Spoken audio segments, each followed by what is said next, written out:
Well, greetings everyone, and welcome to the July 2023 review of the Argonaut Absolute Return Fund. Well, what happened during the month? Well, it was a remarkable month, really, in that we saw another round of monetary tightening, with the Federal Reserve increasing the upper bound of the Fed funds rates to 5.5%, which was the highest since 2001. The ECB raised the key deposit rate to 3.7%, which is the highest since 2000. And subsequently, the Bank of England also raised its key interest rate to 5.25%, which is the highest since 2008. And we also, importantly, saw the Bank of Japan modify their yield curve control policy, which meant that they would now tolerate the 10-year Japanese government bond yield of 100 basis points rather than 50 basis points or 0.5% as before. So I think the thing to note is we're now at very high altitude indeed in terms of interest rates, and one would probably say a very dangerous altitude for investors. So it was curious that, again, we saw another pretty frothy month for markets with risk well bid. And aside from the banking crisis in the spring, this has really been the story of the year, in that investors have generally been positioned for a recession. The recession hasn't come yet. Corporate earnings have proven more resilient, and therefore there's largely been a squeeze up with investors needing, it seems, to get back involved in the market. So I think this resilience of the economy to higher interest rates so far has really been remarkable. And we've talked previously about the long and variable lags of monetary policy, but also of the fiscal stimulus that is really offsetting some of the monetary tightening, which is pretty unhelpful, I think, certainly to investors at this stage of the cycle. So as we discussed last month in our video, we had cut back our gross exposure from 150 to 100, and we'd halved our short book from 50 to 25. And that actually proved a very prudent thing to do in the month, because shorting for the second month running was very difficult, with low quality stocks, which are usually form a big part of our short book, performing very well. And I think, certainly our view is that a hedge fund should always be hedging market risk. And we found over time the best way to do this is to essentially be able to run a quality bias in the long book against a low quality bias in the short book. And because the shorts are generally more volatile, this allows you to run a pretty generous net exposure, but still be reasonably uncorrelated to the market. But when there's a dash for trash, as you like, it's very difficult for a long short fund, in our view, that is properly hedged against the market to beat the market. So the right thing to do in the absence of conviction in terms of taking on more risk in the long book is really to cut the gross exposure and really wait for things to get more difficult for lower quality companies. So overall, during the month, the fund went nowhere, or precisely it declined by 8 basis points, or 1/13 of 1%. And it really felt like the fund had dodged a bullet, in that it wasn't very favorable investing conditions for long short. The fund did much better than what we would have normally expected to do in that environment. And so, we were pretty pleased, perversely, with the outcome in terms of the fund doing what it's supposed to do. But if a positive uncorrelated return is unobtainable, then it's best to have a lower gross, maintain a low correlation, but to bring volatility down as well. So we don't often talk enough, probably, about our long ideas, simply because the unique properties of the fund are our short book, and that's really how we differentiate from other funds and provide an uncorrelated valuable return. But of course, most of our capital in the fund is invested in long stocks that we think are going to go up in value. And I don't talk a lot about individual stocks either, because as a fund manager, I look at every single stock in terms of what they're going to do for the fund as a whole. So, I don't fall in love with individual stocks or management teams. And it's a bit like a football manager, instead of talking about the quality of individual players, looking at what they contribute to the team. But there's a number of things that we've been really positive on: US house builders, mega cap tech, energy transportation, including oil tankers, and perhaps most esoteric of all, Greek banks. So maybe I'll go into that in some detail. So maybe 20 years ago, Greek banks were probably making the worst loans in the world. Now they're probably making some of the best loans. 10 years ago, we had a sovereign debt crisis in Greece where the government in Greece didn't default on its debt, but the debt was restructured so that it could be paid off over a much longer period of time.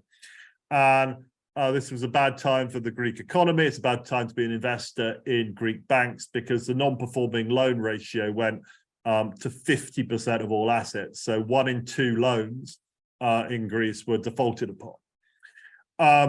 Now, the Greek government restructure of the debt was actually proved to be an amazing deal, an amazing windfall for Greece, because actually the Greek government fixed its debt up between 1 to 1.5%, payable back over 20 to 30 years. So 10 years on, the average maturity of Greek debt is 20 years, and the average yield is between 1 and 1.5%. So if you think about what governments are typically paying on debt now, and the 5% interest rates that central banks are charging, then a government that has fixed its debt at 1 to 1.5% for the next 20 years has given itself a tremendous competitive advantage. And we've seen some difficult years in Greece where there was an internal devaluation.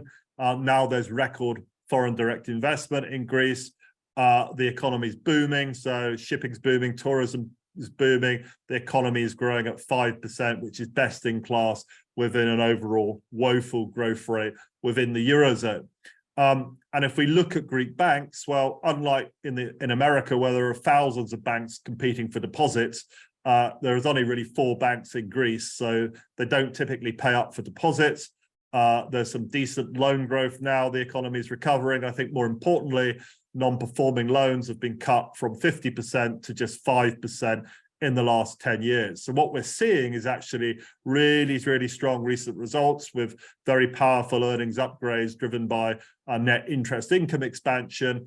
And I would say the Greek banks at the moment are kind of world beating in their opportunity for equity investors.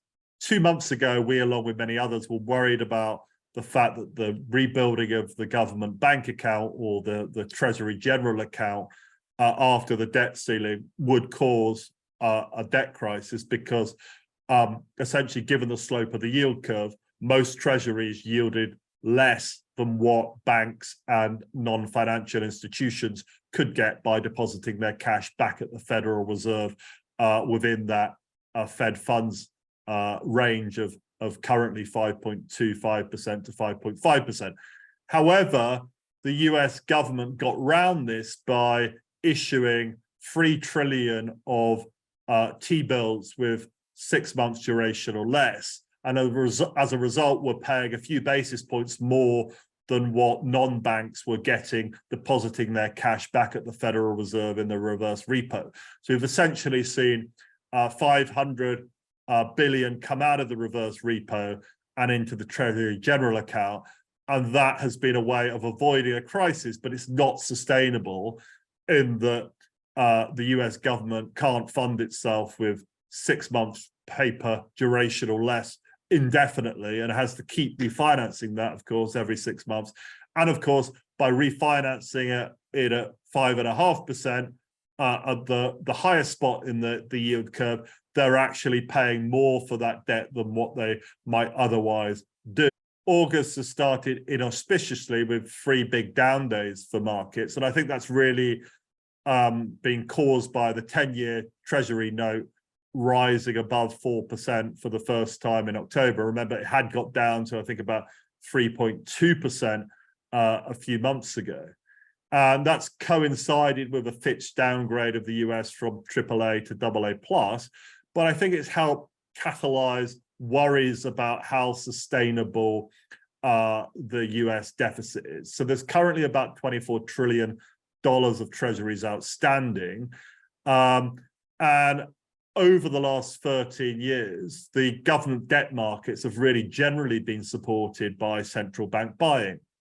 And if you remember, between 2020 and 2022, global central banks increased the size of their balance sheet from about 20 trillion to 32 trillion. So 60% in 2 years.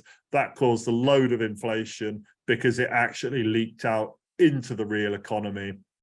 And banks since then have sworn to reduce the size of their balance sheets, actually sell those bonds back onto the market and not be a buyer in the government bond market anymore. At the same time, having seen Russia have its holdings of European and US government bonds confiscated during the war, China has scaled down its purchases of US treasuries.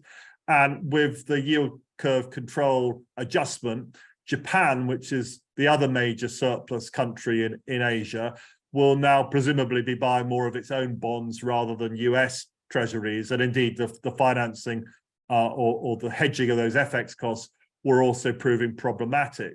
So if we think that central banks and surplus Asian countries own about half of the US treasury markets at the moment, if you remove those, it places a huge burden on private international capital to fund the US debt.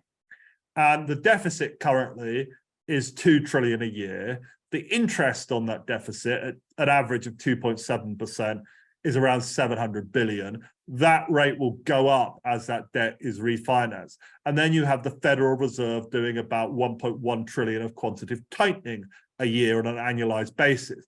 So this is a $4 trillion question, in that there is a liquidity problem at the moment in US treasuries, which requires $4 trillion of capital to step in every year to buy treasuries.